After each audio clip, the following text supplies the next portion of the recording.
¿Se gozaron en la alabanza? Estuvo padre, ¿verdad? ¿Cómo están, hermanos? Espero que estén pasando una bonita Semana Santa. Déjenme preparo aquí para poder estar con ustedes, pero de hecho el título de esta plática, de esta prédica, se llama así, La última semana de Jesús.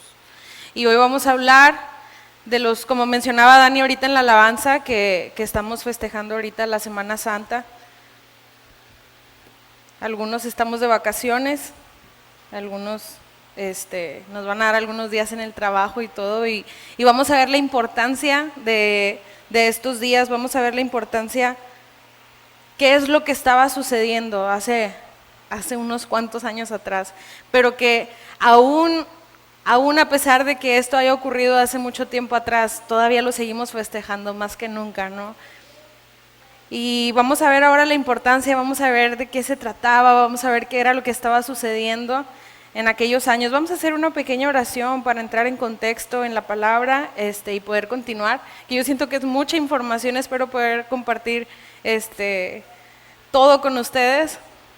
Entonces vamos a pedirle al Señor que Él tome el control de este tiempo y Padre, en el nombre de Jesús, ponemos delante de ti esta palabra. Señor, te pedimos que seas tú quien añada bendición y que traigas revelación a cada uno de nuestros corazones. Espíritu Santo, te pedimos que trabajes en cada uno de nosotros, Dios. Te amamos, te bendecimos, te exaltamos, Padre, en el nombre de Cristo Jesús. Amén. Entonces, como les decía, vamos a ver la última semana de Jesús. La última semana de Jesús aquí en la tierra. A mí siempre me gusta empezar del contexto, pero así como desde el fondo, todo el trasfondo de las cosas, porque siento que de esa forma nosotros podemos como comprenderlo un poco más, ¿no? Y saben que desde el principio de los tiempos, el Señor tenía un plan para siempre estar cerca de nosotros. Dios anhelaba estar cerca de nosotros. Dios quería tener esa comunión con nosotros y creó al primer hombre y a la primera mujer, Adán y Eva, y los puso en el huerto del Edén.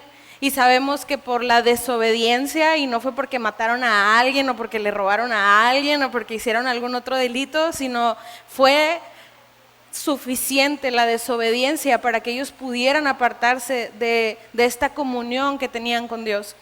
Entonces vemos que pasa esto de la desobediencia, comen del fruto que Dios les había dicho que no comieran, y cae la maldición sobre los hombres en la tierra. Entonces somos separados de Dios por la desobediencia, pero Dios tenía un plan ya hecho para no perder esa comunión con el hombre, con nosotros.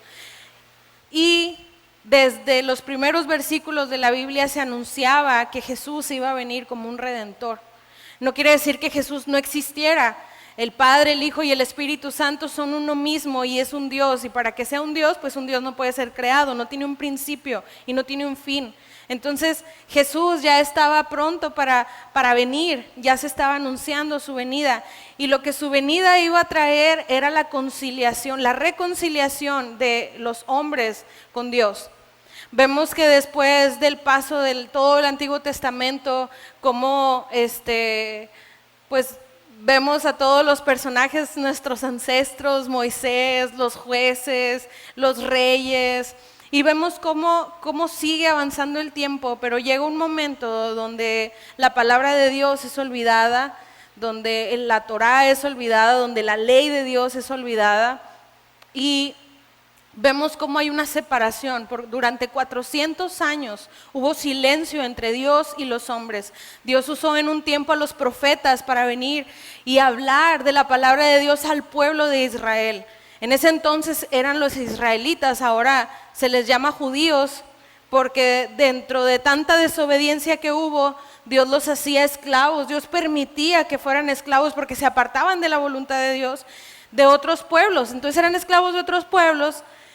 Y ya cuando lograban la libertad o lograban pues arrepentirse de lo malo que habían hecho o de apartarse de Dios, volvían a la tierra prometida y así estuvieron, pero dentro de tanto tiempo que pasaba esto, al final solo regresó una de las tribus al pueblo de Israel, a Israel, al espacio de la tierra de Israel, y fue la tribu de Judá. Entonces, por eso se les llama judíos ahora, porque ya solamente quedó esa tribu y las demás tribus quedaron esparcidas por la tierra, ¿no? Entonces, en aquel entonces, el pueblo de Israel, cuando tiene estos 400 años de silencio, Dios preparó el momento perfecto para que Jesús pudiera venir a la tierra. Era el momento ideal. A veces yo pienso, ay Señor, ¿cómo no vino Jesús ahorita en el 2000, en el 1980 o algo así, no? Sino que Dios ya tenía un plan y era el momento perfecto, el momento ideal. Sabemos que los tiempos de Dios son perfectos y era el momento perfecto para que Jesús naciera aquí en la tierra. Sabemos que Jesús es Dios y sabemos que Él Él existe, Él no tiene un principio y un fin, sino que vino y se hizo hombre. Entonces, como les digo, estamos entrando en contexto. Sabemos que en el Antiguo Testamento existía el plan para que nosotros pudiéramos tener una comunión con Dios y que nuestros pecados fueran perdonados. Se tomaba un cordero una vez al año, el sumo sacerdote entraba en el propiciatorio, entraba en el lugar santísimo del tabernáculo y hacía la expiación y derramamiento de sangre inocente que era del cordero. Entonces, un cordero, tomaban dos, uno, ponían las manos en la cabeza y vertían sobre él el pecado y vámonos, fuera del campamento, y lo echaban fuera del campamento. Y al otro lo degollaban, hacían la expiación, derramamiento de sangre inocente, y de esa forma, una vez al año, me parece que era el día de Purim, bueno, había un día en el año que sucedía esto, y de esa manera el pueblo de Israel podía tener el perdón, más bien cubría el perdón de sus pecados, pero al siguiente año tenía que volver a hacerlo porque no era permanente. Entonces, cuando Dios hace el plan de que Jesús venga, y Jesús viene a la tierra, vino, como lo hemos escuchado muchas veces y a lo mejor no lo alcanzamos a comprender, vino como el Cordero de Dios que vino a quitar el pecado del mundo. Entonces Él se hizo ese Cordero. Él vino la primera vez a la tierra como un cordero y dice la palabra de Dios que Él volverá como el león de la tribu de Judá. Entonces vamos a hablar de esta última semana donde Jesús se volvió el Cordero. Pasaron los 3 años, a partir de que Él cumplió 30, empezó su ministerio, empezó a predicar, empezó a sanar a personas, empezó a hablar del Padre, empezó a orar de una forma diferente, porque antes en el Antiguo Testamento, si vemos, todo el pueblo de Israel oraba como Adonai, oraba como Jehová Nisi, oraba como Elohim, y oraban a Dios de una forma exaltándolo como el Rey sumo que es. Sin embargo, cuando Jesús viene a la tierra, Él empieza a orar Padre y empieza a enseñarnos a tener esa relación con Dios, pero ya no lo veíamos, claro que Él es Dios y claro que Él es el Todopoderoso y claro que lo es, pero nos enseñó una forma nueva de orar. Padre nuestro que estás en los cielos, y empieza a mostrarnos a Dios como un Padre bueno, como un Padre que nos ama, que quiere intimar con nosotros. Entonces viene todo el tiempo que Jesús estaba aquí en la tierra. Sin embargo, como se los platicaba ahorita, muchas veces el pueblo de Israel, por apartarse de Dios, sufría estar bajo el dominio de algún pueblo. Cuando Jesús llegó aquí a la tierra, el pueblo de Israel, como les dije, había tenido 400 años de silencio, o sea, ningún profeta había hablado palabra hacia el pueblo de Israel. Entonces, los israelitas estaban apartados de Dios, incluso hubo generaciones que no escucharon siquiera quién era Dios y las cosas maravillosas que había hecho en el pasado. Entonces, cuando Jesús viene, estaban en este tiempo de silencio. Nace Juan el Bautista, viene una profecía que iba a venir nuevamente Elías, el profeta, y toma este lugar Juan el Bautista como ese último profeta antes de Jesús, el que iba a preparar el camino, el que iba a preparar los corazones para el arrepentimiento, para el momento en el que llegara Jesús, el lugar ya iba a estar listo, la cosecha, la tierra iba a estar labradita para que Jesús viniera a sembrar y a cosechar esas almas que estaban destinadas para Dios. El punto es que también existió en el pasado este día de Pascua, ¿sí? Ahorita estamos como, bueno, le decimos día de Pascua, decimos resurrección, algunos le dicen el día de la coneja, pero eso no tiene nada que ver, de verdad se los aseguro. Pero el día de Pascua ya se celebraba desde los tiempos de Moisés. Si recuerdan la historia de Moisés y se abrió el mar y pasó el pueblo de Israel, desde ahí se empezó a celebrar la Pascua. Desde ahí se empezó a celebrar la libertad del pueblo de Israel ante el yugo de los egipcios. Entonces, cuando Jesús viene, ya se festejaban fiestas, las fiestas de los panes sin levadura, las fiestas de las trompetas y un montón de fiestas más que existen en la palabra que tienen una enseñanza muy, muy bonita. Entonces, cuando Jesús viene y en la última semana la última semana antes de Pascua, antes de que se cumpliera Pascua, empiezan a suceder un montón de cosas. Y si comparamos la fiesta de la Pascua y la comparamos con la última semana de Jesús, tiene toda la similitud para que Él entonces se convierta en ese Cordero de Dios que vino a quitar el pecado, en ese Cordero de Dios que en su momento, en el tiempo de Moisés y en adelante se festejaba la libertad, se festejaba que Dios había pasado por alto su pecado, que Dios estaba con ellos. Pero Jesús iba a tomar ese lugar. Y en lugar de que el sumo sacerdote fuera una vez al año a hacer la propiciación, a pedir por los pecados y todo esto que fuera de intercesor, Jesús iba a venir a hacerlo una sola vez y para siempre. Y hasta el día de hoy tiene vigencia esto que Jesús hizo en esa última semana. Entonces, ya entrando en contexto, podemos comprender qué era lo que estaba sucediendo en el pueblo. Todas las fiestas la fiesta de Pascua, hablando específicamente de esta fiesta, las personas de Israel, de Palestina, que viene siendo toda el área de la tierra, de donde está el pueblo de Israel, que es Israel, todos se concentraban en la capital, en Jerusalén. Entonces, si tú vivías en Galilea, si vivías, no sé, en tierras, en Betania o en otros lugares cerca o ahí mismo en Israel, el día de la fiesta de la Pascua se acostumbraba a ir a Jerusalén porque ahí era donde estaba el templo. Entonces, pues se llenaba, imagínate, o sea, la ciudad era la fiesta del pueblo, por así decirlo, entonces estaba así de gente, ¿no?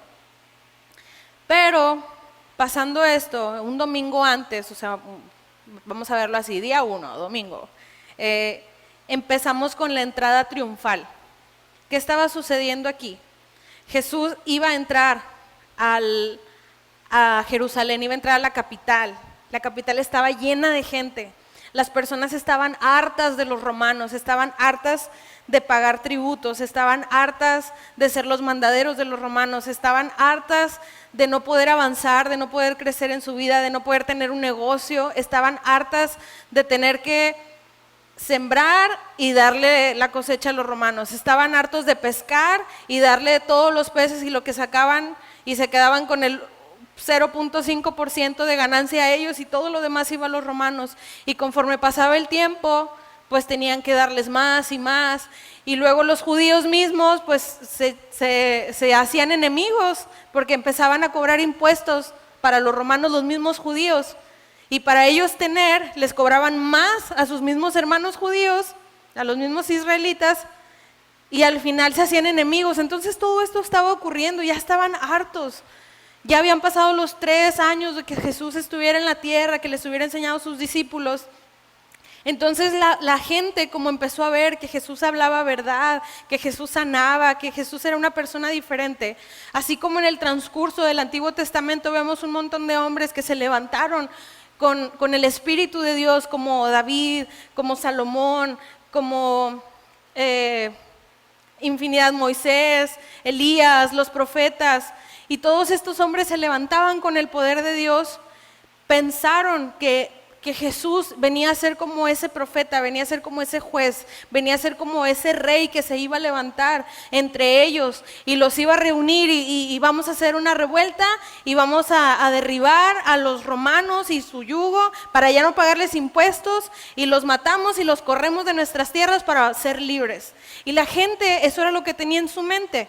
Por eso cuando entra Jesús a Jerusalén y por eso se llama la entrada triunfal, cuando un reino iba a la guerra y regresaba a su tierra, el rey pues iba a la guerra también, no sé si recuerdan la historia de David, cuando fue a la guerra y regresaba y venía danzándole a Dios y alegre y contento porque Dios les había entregado la victoria. Entonces era una entrada similar, donde entró Jesús y toda la gente vuelta loca y agarraban hojas de las palmas y las movían en el aire, haciendo una entrada a un rey, porque decían, este nos va a sacar de la pobreza, este va a derribar al pueblo de los romanos, este nos va a sacar de este yugo en el que estamos sometidos y nos va a hacer libres. Este viene a ser un político de esos que de verdad va a hacer las cosas como debe de ser, y vertieron todas sus esperanzas en Jesús, pero no como el salvador de su alma ni de sus vidas, sino como el salvador de sus finanzas, como el salvador de, pues a lo mejor de su vida, en el sentido de que vamos a ser libres, de que ya no vamos a tener este yugo. Entonces todas las personas tenían esto en su mente, incluso los discípulos eso pensaban, Judas eso pensaba. Pensaban que Jesús los iba a venir a traer libertad del pueblo de los romanos. Y cuando entra Jesús, les dice a los discípulos, vamos a irnos así rapidito los días porque es mucha información, yo sé que muchos conocen todas estas historias, pero Jesús siempre pedía cosas muy particulares, ¿no? Por ejemplo, cuando nació de una mujer virgen que nunca antes había estado con un hombre o que nunca antes había sido madre. Ya después María tuvo los hermanos de Jesús, pero al principio Jesús fue el primogénito, ¿no? Entonces Jesús le dice a los discípulos, adelántense, y les menciona cierto lugar, van a encontrar ahí un pollino, me lo traen porque lo voy a montar. Y un pollino era un burrito que nunca antes había sido montado. Entonces lo consiguen, se lo traen y entra a la ciudad y todos vueltos locos con Jesús. Imagínense los discípulos, o sea, yo vengo con él es mi amigo, él es mi maestro, él me está enseñando. Y el hecho de que tú supieras de la Biblia o de la Torá, de la palabra de Dios, era algo muy respetable. Por eso los judíos pues eran pobres y hacían los oficios de la familia. El oficio que hacía tu papá, tú tenías que hacerlo. Por eso Jesús era carpintero, porque pues eran pobres, no tenían acceso como a una escuela donde pudieran enseñarles de la Torá y que pues futuramente pudieran estar en el templo, ¿no? Entonces el hecho de que Jesús les enseñara palabra, obviamente porque él era la misma palabra de Dios, pues era como wow, o sea, yo ando con él, ¿no? Yo vengo con Jesús. Y los discípulos, yo me imagino que, pues si yo hubiera estado ahí, tal vez todos nosotros hubiéramos estado igual, ¿no? De, wow, sí, o sea, él va a ser el que nos va a liberar de todo esto que estamos pasando, ¿no?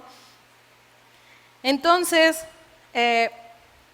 camino a Jerusalén, recordamos la historia de la higuera también cuando viene Jesús, y les menciona una enseñanza acerca de que la higuera pues no estaba dando fruto y la maldijo, ¿recuerdan? Entonces llega al pueblo de Jerusalén, llega a la ciudad de Jerusalén y pasa esto. Este fue el día 1, la entrada triunfal. Al siguiente día, el lunes, viene la purificación del templo. Cuando fue la entrada triunfal y que Jesús entra a Jerusalén, ya en la noche regresan a Betania. Betania es un pueblo o es una ciudad que estaba o que está cerca de Jerusalén, y investigué y queda a 11 kilómetros, son como 25 minutos de distancia. Yo supongo que los 25 minutos son en carro. Bueno, el punto es de que está ahí cerca. El punto es de que está ahí cerca, ¿no? Son 11 kilómetros de distancia. Betania queda a 11 kilómetros de Jerusalén. Entonces Jesús, después del domingo de la entrada triunfal, pues en la noche se van a Betania a descansar y después a la mañana siguiente regresan a Jerusalén. Y cuando regresan a Jerusalén se topan a la higuera que Jesús había maldecido. ¿Y recuerdan lo que sucedió? Vienen los discípulos y la ven y le dicen, mira maestro, tú maldijiste se dice, ¿verdad? A la higuera y mira, ya se secó, ya no está dando fruto. Y este es un momento de reflexión que tenemos que tomar en este momento, porque la higuera era un árbol que daba como una similitud o daba como una...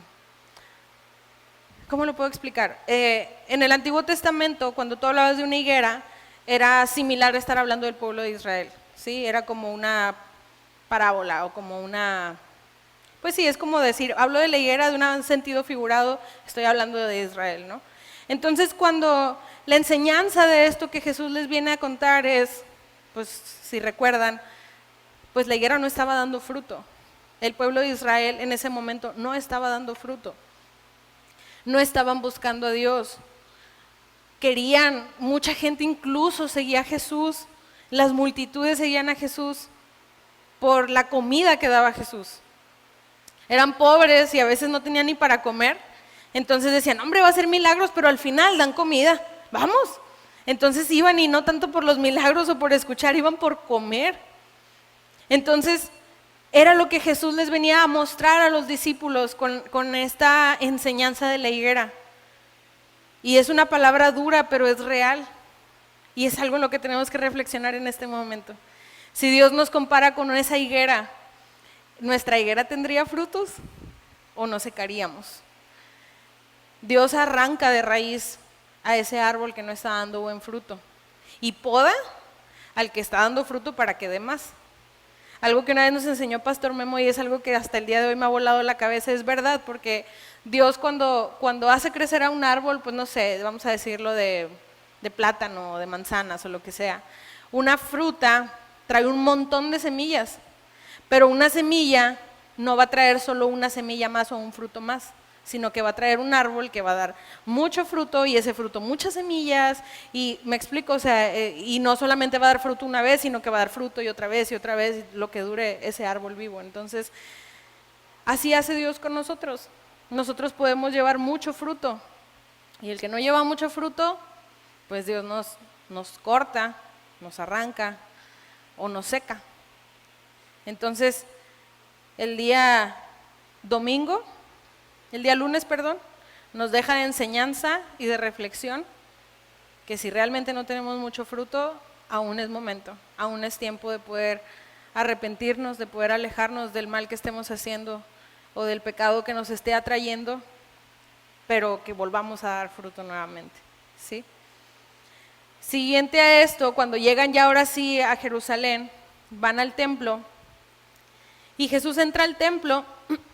Y si recuerdan, el templo de Jerusalén en ese momento era un monumento completamente impresionante, pero básicamente era pues similar al tabernáculo de Moisés y tenía 3 zonas. Era la zona, bueno, el primerito donde solamente podía entrar el sumo sacerdote era el lugar santísimo, el lugar santo y los atrios. En los atrios podía entrar todo el mundo.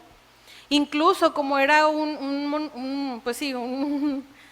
un monumento, ¿no? O sea, como algo muy impresionante el templo, incluso iban personas pues de otros lugares, iban otras personas de otros lugares a veces a las fiestas, yo supongo que a ver o no sé, pero se les permitía entrar a los atrios y se supone que el templo tenía la función de que tú fueras a orar ahí.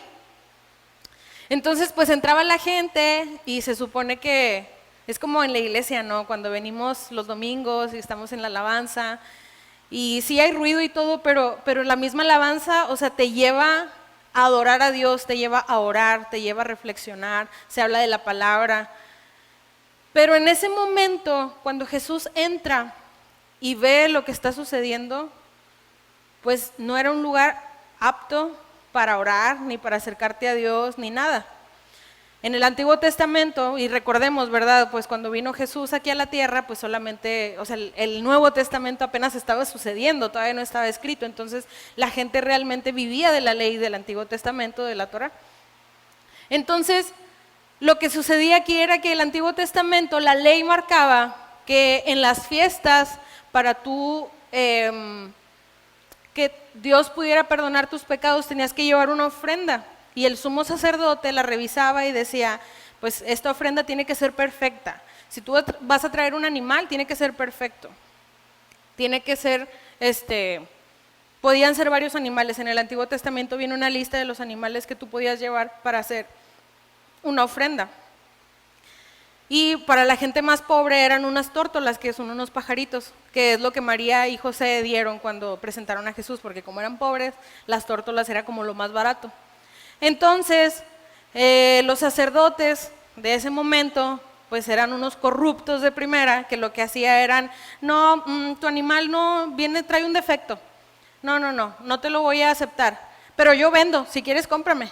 Entonces empezaba la reventa y pues ya estabas ahí. O sea, imagínate si venías desde Galilea o si venías desde Nazaret caminando, porque antes pues, ni existía el autobús ni nada, entonces desde bien lejos como para decir, bueno, ahí nos vemos el otro año, pues no, ya estabas ahí. Entonces, ¿qué hacías? Lo comprabas.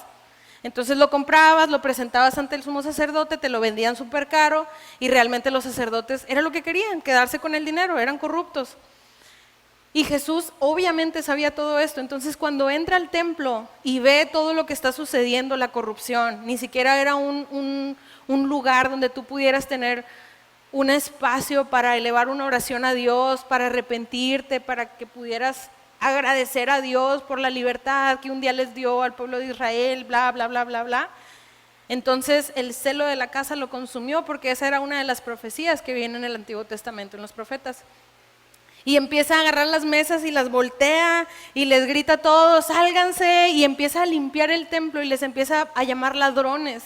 Y que habían convertido la casa de oración de su padre en un lugar, pues básicamente de comercio, pero ni siquiera un buen comercio, o sea, era nada más un robadero de dinero. Entonces empieza a hacer todo esto y los discípulos así, me los imagino como que, ¿qué está pasando, no? Los meros en ese entonces eran los saduceos. Vamos a verlo así, los saduceos eran como un partido político, por así decirlo, ¿no? Y los saduceos eran los que hacían todo ese robadero de dinero con los animales y todo esto. Entonces yo me imagino que tenían jaulitas de las tortolitas y otras jaulitas con las becerritos, con los corderitos, no sé. Me imagino así como que un chorro de mesas con puros animales, el ruidajo ahí de que, oye, cómprame y no sé qué, y te vendo, ¿verdad? Entonces ni siquiera era un espacio donde tú pudieras orar a Dios, o sea, ya no era casa de oración, ya era una cueva de ladrones, ya era puro mugrero, ¿no? Entonces cuando Jesús limpia el templo y los empieza a correr, yo me imagino que donde tiraban las jaulas o algo, se iban los pajaritos volando y todos así de, nuestros animales, o no sé, los animales corrieron, no sé, algo así me imagino, ¿no? Como que hubo mucho disturbio por ahí. Pero obviamente los saduceos, que eran los más poderosos en ese momento, pues se enojaron porque Jesús les tumbó el negocio. Pero nuevamente vemos esto como algo histórico, porque pues ya sucedió, vemos esto como algo que Jesús hizo en su momento. Sin embargo, lo que nos puede dejar de enseñanza esto es realmente que en esta semana, y no solo en esta semana, porque realmente siempre, pero al menos tomarlo como en esta semana de reflexión, que veamos, sabemos que nosotros somos el templo del Espíritu de Dios. El Señor no habita, o el Espíritu Santo no habita en piedras, no habita en este micrófono, no habita en estas hojas, no habita en la bocina, no habita en mi corazón, habita en nosotros. Y si nosotros somos el templo, entonces, ¿de qué forma estamos nosotros ahorita? ¿Seremos la casa de oración del Señor o seremos esa cueva de ladrones? ¿Seremos esas personas que estamos comerciando con el pecado, que estamos como que mira, un día sí, un día no, o nos estamos preocupando por purificar el templo y que realmente podamos ser una casa de oración?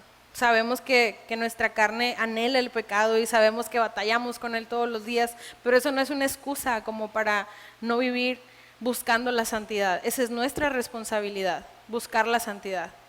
Así que si en este momento viene Jesús y te empieza a voltear las mesas de tu corazón y a romper las jaulas de los animales que quieras vender, en sentido figurado lo estoy diciendo, y quiere hacer ahí un disturbio, pues vamos a dejarnos, ¿no? Vamos a dejar que el Señor limpie nuestro templo, vamos a dejar que el Señor nos ayude nuevamente.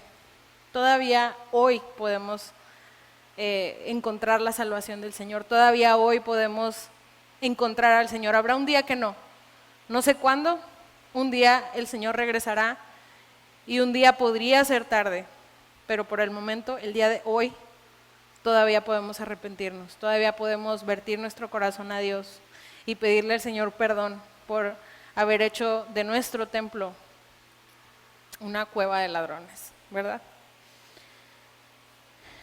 Entonces, por todo esto que estaba sucediendo, los saduceos pues ya le tenían mucho coraje a Jesús. Ya estaban como, oh, este hombre vino a tumbarnos el negocio y todo, ¿no? Ya tenían deseos de matarlo, ya tenían deseos de deshacerse de él. Pasamos al siguiente día, el día martes, y es cuando Jesús confronta a las autoridades. Y me encanta este pasaje de verdad. Miren, es que son muchas cosas. Bueno, vámonos a irnos más rapidito. Lo encontramos en Marcos 11:27 por si lo quieren leer ya más detenidamente en su casita.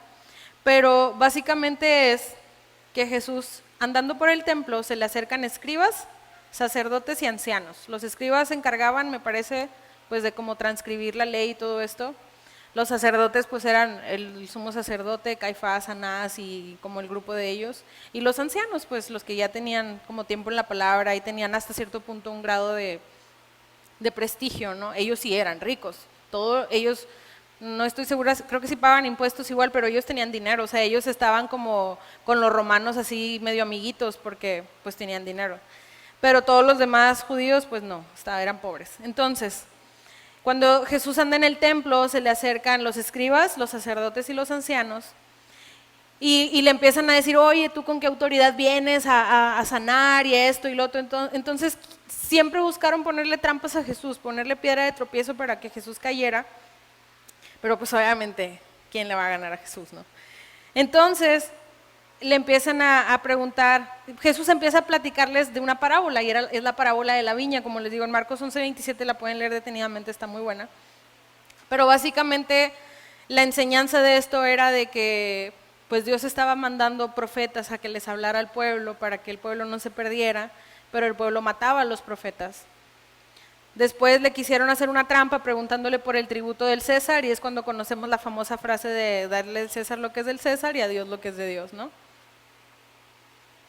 Y después los saduceos, como vieron que Jesús no caía en sus provocaciones, ellos tenían una controversia contra los fariseos, digámoslo así, es otro partido político, ¿no? PRI, PAN, no sé, vamos a verlo de esta forma.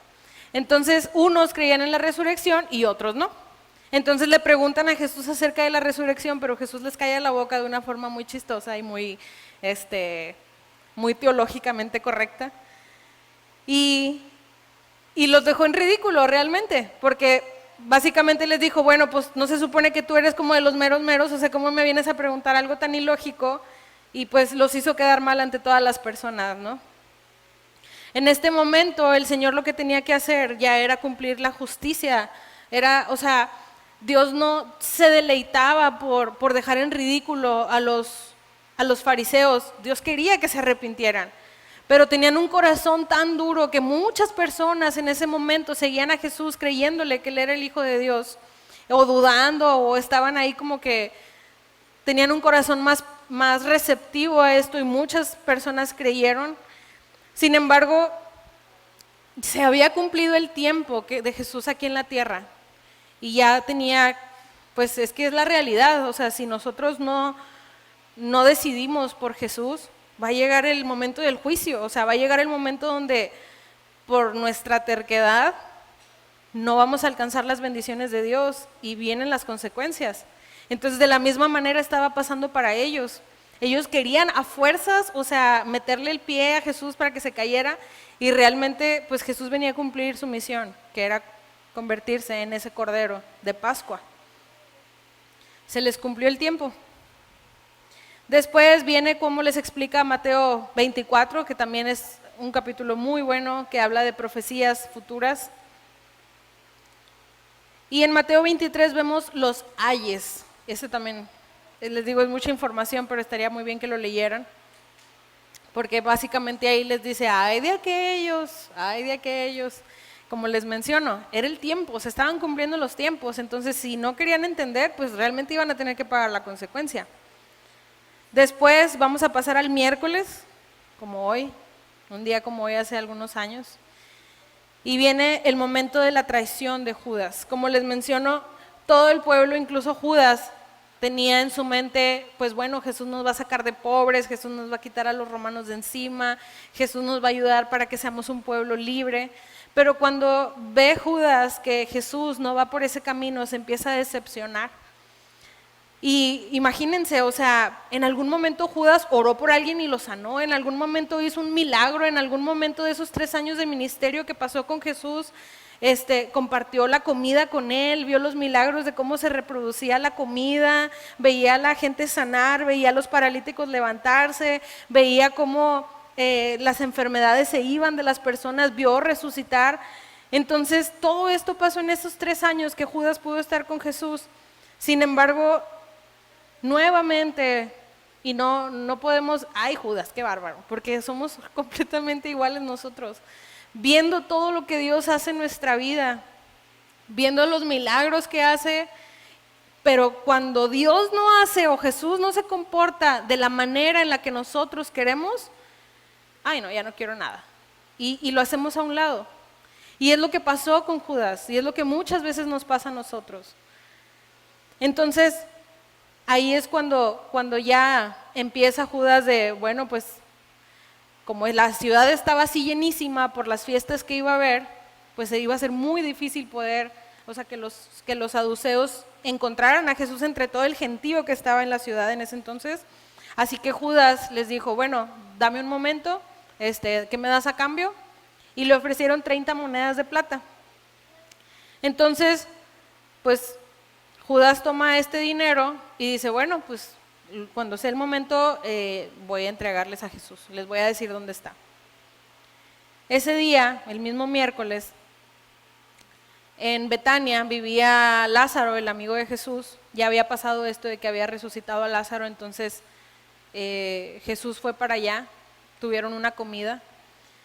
Y es cuando María derrama el perfume sobre Jesús. Los cuerpos, en aquel entonces, pues las tumbas y todo eso, pues no había ataúdes como el día de hoy, ¿no? Entonces, para que el cuerpo no oliera tan mal, se ungía el cuerpo con aceites y lo amortajaban para que, pues sí, por la descomposición natural del cuerpo, pues no oliera tan feo, ¿no? Entonces, cuando María derrama este perfume, Jesús dijo algo bien interesante, ¿no? Y hemos escuchado miles de prédicas acerca de eso, donde dice, a donde sea que vayan, le dice a los discípulos, ustedes van a predicar de esta mujer y todo el mundo tiene que saber lo que esta mujer hizo, porque realmente se estaba cumpliendo el tiempo de Jesús en la tierra y María había preparado el cuerpo de Jesús para la muerte con el aroma. Entonces, para este entonces, igual el Sanedrín ya quería matarlo. Ya quería matarlo porque Jesús ya los había confrontado totalmente, ya les había dicho ahí de que ustedes son unos ladrones, ustedes son esto y lo otro, o sea, les dijo todas sus verdades y les sacó todos los trapitos al sol.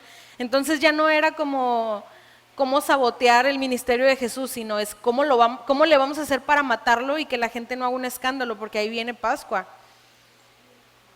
Viene el jueves, que es la última cena, y hay algo aquí que me llama mucho la atención. Y es que, primero que nada, el último día o el último momento que Jesús pudo pasar en paz con sus discípulos, les enseña les da una enseñanza muy, muy particular, que es el lavamiento de los pies, que también lo conocemos, ¿no? Cenaron, Jesús anuncia que iba a ser entregado por uno de los mismos discípulos, y los discípulos así como que, Señor, voy a ser yo. Y dice en la palabra de Dios que cantaron himnos y después marcharon al Getsemaní. Entonces, investigué y esos himnos están en el Salmo, y esto sí se los quiero pasar, está muy padre. Vayan al Salmo 116. Y en los Salmos, bueno, ahorita vamos a ver un Salmo al final también, pero se los voy a dejar de tarea para que lo lean, porque si no, ahorita no acabamos. Pero en el Salmo 116, bueno, realmente del Salmo 113, si no tengo mal el dato, 113, 114, 115, 116, 17 y 18, hasta el Salmo 118, eran los himnos que el pueblo de Israel tenía como costumbre cantar en el día de la Pascua. Entonces, Jesús celebró la fue en jueves porque en Jerusalén se festejaba el viernes, pero como él venía de Galilea, en Galilea los galileos lo festejaban en el jueves. Los días para los judíos o para los hebreos, para los israelitas, no se contaban como nosotros contamos, o sea, de la mañana a la noche, sino que ellos contaban como hasta las 6 de la tarde. Entonces, a las 6 de la tarde cortaba el día y a partir de a las 7 de la tarde, pues para nosotros sigue siendo el mismo día, pero para ellos ya contaba el día siguiente. Entonces cantan los himnos y me gusta mucho este Salmo 116 porque en el versículo 10 dice, creí por tanto, hablé, estando afligido en gran manera. Y luego en el 13 dice, tomaré la copa de la salvación e invocaré el nombre de Jehová. Ahora pagaré mis votos a Jehová, delante de todo su pueblo. O sea, imagínate, Jesús estaba cantando, muy probablemente cantó ese himno con los discípulos, y realmente él estaba cantando lo que estaba a punto de suceder. Los discípulos estaban vueltos locos por la fama de Jesús, porque había puesto al Sanedrín y a todos los altos mandos en su lugar y les había dicho sus verdades, y a pesar de que Jesús sí les dijo y sí les anunció que él iba a morir y que iba a ser entregado y todo lo que iba a suceder, los discípulos todavía traían en su mente, no hombre, mi maestro lo puso acá a los saduceos en su lugar, y entonces no habían caído en cuenta lo que estaba por venir. Pero Jesús, no sé, me conmueve mucho pensar que realmente él estaba cantando los himnos. Y luego, bueno, puse en YouTube como Salmo 116, hebreo. Y los cantos son muy particulares, ¿no? O sea, como de hoy, no se te erizan la piel, están así muy diferentes. Pero luego en el 15 dice, 116, 15, en el Salmo dice, estimada es a los ojos de Jehová la muerte de tus santos. Oh Jehová, ciertamente yo soy tu siervo. Entonces imagínate Jesús cantando eso, cantando lo que está a punto de suceder. Ay, no sé, es como muy conmovedor. Pero bueno, después dice que cantaron los himnos, salieron al monte de los olivos, que es el monte de Getsemaní, que Getsemaní significa prensa, y bueno, ahí es donde suceden, realmente ahí es donde Jesús toma la decisión de decir, vamos adelante.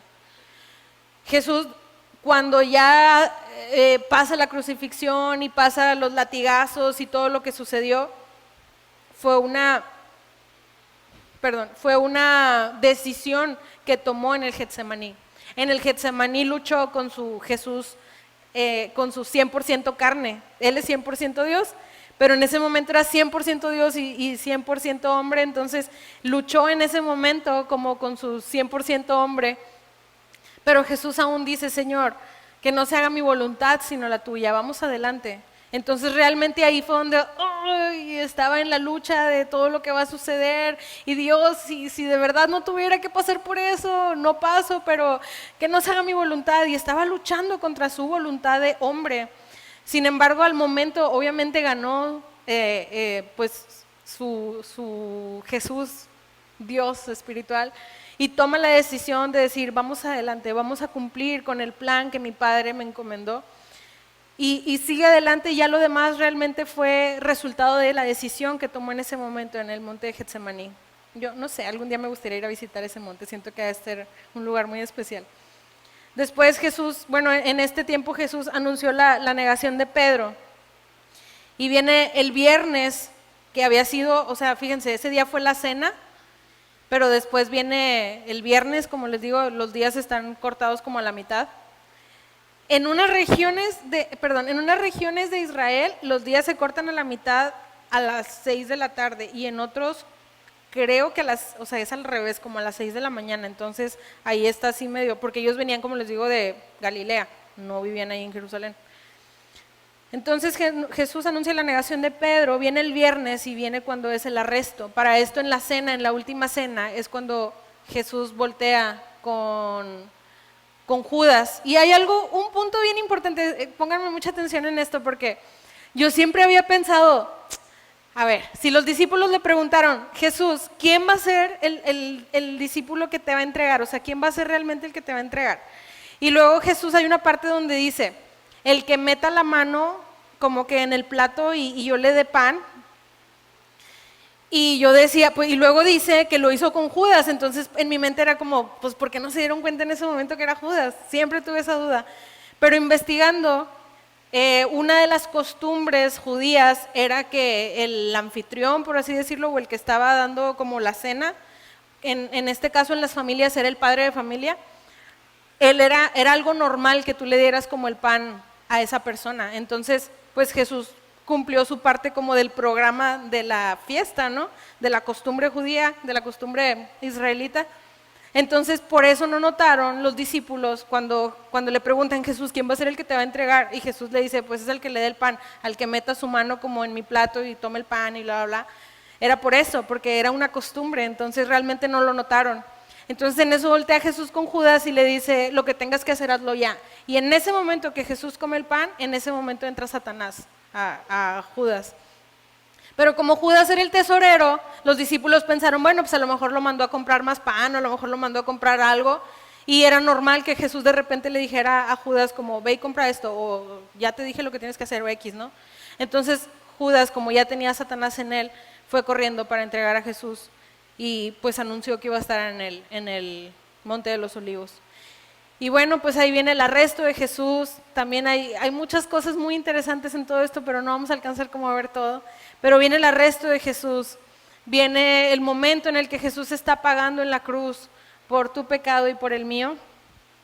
Y viene ese momento que tenemos que tomar en cuenta. Vamos a reflexionar acerca de todo esto, que este suceso que pasó hace muchos años realmente traiga una enseñanza para nosotros el día de hoy, en el sentido de que el Señor ha pagado por nuestros pecados. El Señor ha pagado por tu pecado y por el mío hasta el día de hoy. El sacrificio que Jesús hizo en la cruz realmente tiene valor hasta el día de hoy, tiene vigencia hasta el día de hoy. Nosotros tenemos la oportunidad, la gracia, el favor de Dios para nuestra vida, para comprender que si el día de hoy hemos pecado, todavía tenemos ese tiempo para arrepentirnos, para buscar a Dios. Que estos días de Semana Santa realmente no sean solamente como nuestros días de vacaciones o porque va a ser Pascua. Bueno, en este caso ya no festejamos la Pascua, un dato histórico que a través de los años y ya después de la muerte de Jesús, los estudiosos mencionaron, por eso nosotros nos reunimos el domingo. Muchas personas dicen, es que pero aquí dice la palabra de Dios que el sábado era el día de reposo y que no sé qué. Pues sí, pero cuando viene la resurrección fue el día del domingo, pero esto lo vamos a ver el domingo y por eso nosotros nos reunimos los días domingo. Entonces, yo quisiera que cerráramos con el Salmo 22, me acompañan al Salmo 22 y con esto vamos a terminar para tener un momento de oración. El Salmo 22 es un salmo, dice, un grito de angustia y un canto de alabanza. Y vamos a leerlo, está un poquitito largo, pero vámonos rapidito. Y vamos a orar con este salmo ya para terminar. Este salmo describe el dolor de Jesús en la cruz, un dolor físico, pero también un dolor en el espíritu, porque al momento de que Él cargó con nuestro pecado, su carne, sus músculos se hicieron pecado. El cordero que se sacrificaba año con año cargaba con el pecado y al momento de que Él muriera, ahí quedaba. Por eso tenía vigencia. Sin embargo, cuando Jesús se dio a sí mismo en la cruz, se convirtió en maldición, o sea, Él no cargó con tu pecado, que te quede súper, súper claro. Él no cargó, Él no dijo, a ver, aquí traigo el pecado de todo el mundo. No, Él se convirtió, Él se hizo pecado. Por eso tuvo que morir, por eso tuvo que crucificarlo. Y lo que voy a decir ahorita, no sé, siento que va a ser muy grotesco, pero hace mucho tiempo me acuerdo que aquí en la ciudad, por la inseguridad que hay, colgaron unos cuerpos en el puente del kilómetro 10 por allá, en el puente, se me olvidó cómo se llama el puente, el que está allá por los kilómetros. Y me acuerdo que algunas personas me han comentado que les tocó pasar por ahí en la mañana y ver los cuerpos colgados. Y me platicaban y se me erizaba la piel y yo decía, ay, qué horrible, imagínate, vas al trabajo muy como si nada y de repente ves un cuerpo colgado ahí, ahorcado, todos los cuerpos así sangrentados y todo.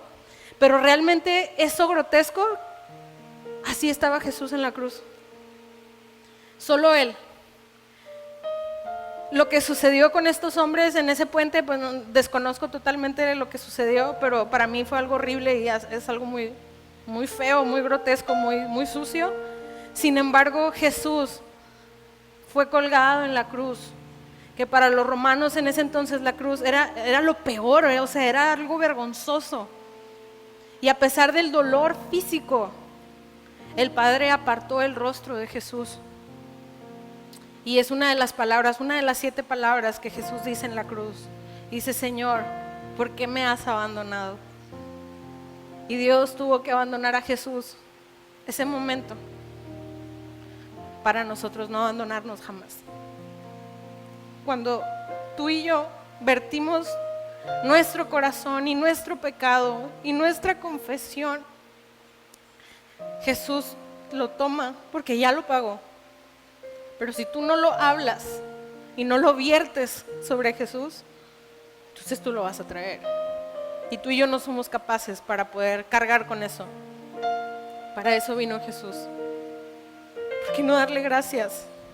Vamos a orar con el Salmo 22. Salmo 22. Un grito de angustia y de canto de alabanza. Dios mío, ¿por qué me has desamparado? ¿Por qué estás tan lejos de mi salvación y de las palabras de mi clamor? Dios mío, clamo de día y no respondes, y de noche y no hay para mí reposo. Pero tú eres santo, tú que habitas entre las alabanzas de Israel. En ti esperaron nuestros padres, esperaron y tú los libraste. Clamaron a ti y fueron librados, confiaron en ti y no fueron avergonzados. Mas yo soy gusano y no hombre, oprobio a los hombres y despreciado del pueblo. Todos los que me ven me escarnecen, estiran la boca, menean la cabeza diciendo: se encomendó a Jehová, líbrele él, sálvele, puesto que en él se complacía. Pero tú eres el que me sacó del vientre, el que me hizo estar confiado de que estaba en los pechos de mi madre. Sobre ti fui echado desde antes de nacer, desde el vientre de mi madre, tú eres mi Dios. No te alejes de mí porque la angustia está cerca, porque no hay quien ayude. Me han rodeado de muchos toros, fuertes toros de Basán me han cercado. Abrieron sobre mí su boca como el león rapaz y rugiente. He sido derramado como aguas y todos mis huesos se descoyuntaron. Mi corazón fue como cera derritiéndose en medio de mis entrañas.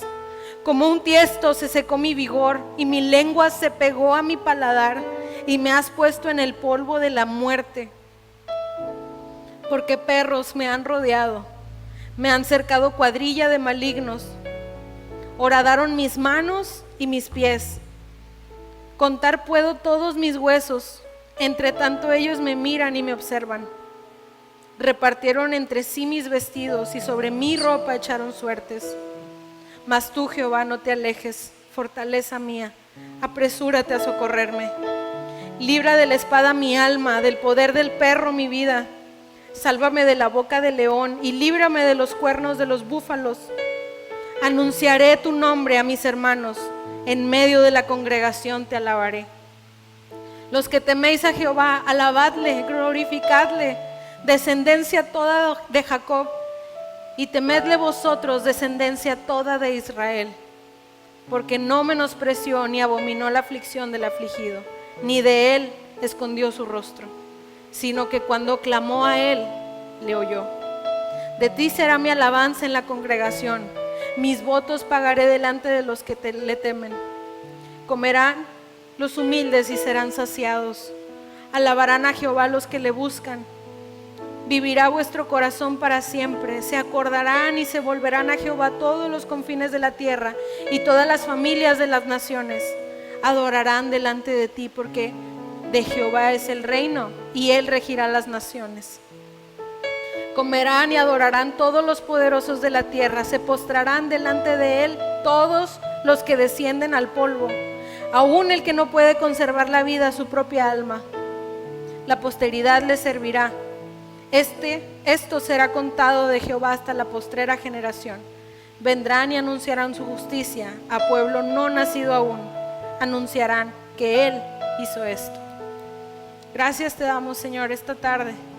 Gracias te damos, Señor, por recordarnos el gran sacrificio que has hecho por nosotros, que hasta el día de hoy sigue vigente. Gracias por recordarnos, Señor, que te necesitamos, que no podemos cargar con este pecado, con esta dificultad, con este problema, con esta enfermedad. No somos capacitados, pero tú nos diste, Señor, ese plan de salvación. Tú nos diste a Jesús y te adoramos por eso, Señor. Te adoramos, bendito Espíritu Santo. Te damos la gloria, te damos la honra, exaltamos tu nombre, Señor, porque hoy todavía es el día donde podemos encontrarte, donde podemos buscarte y te vamos a hallar. No desperdiciemos nuestros días. Ayúdanos, Señor, en nuestra debilidad. Te amamos, te adoramos, Señor, porque hace muchos años, en esta semana, Señor, tú pasaste por tanto sufrimiento y tomaste la decisión más hermosa de nuestra vida, porque sin ti, Señor, no hubiéramos podido seguir. Te amamos, te adoramos, te exaltamos, Dios, y te damos todo el honor, toda la gloria y toda la honra en el nombre de Jesús. Amén.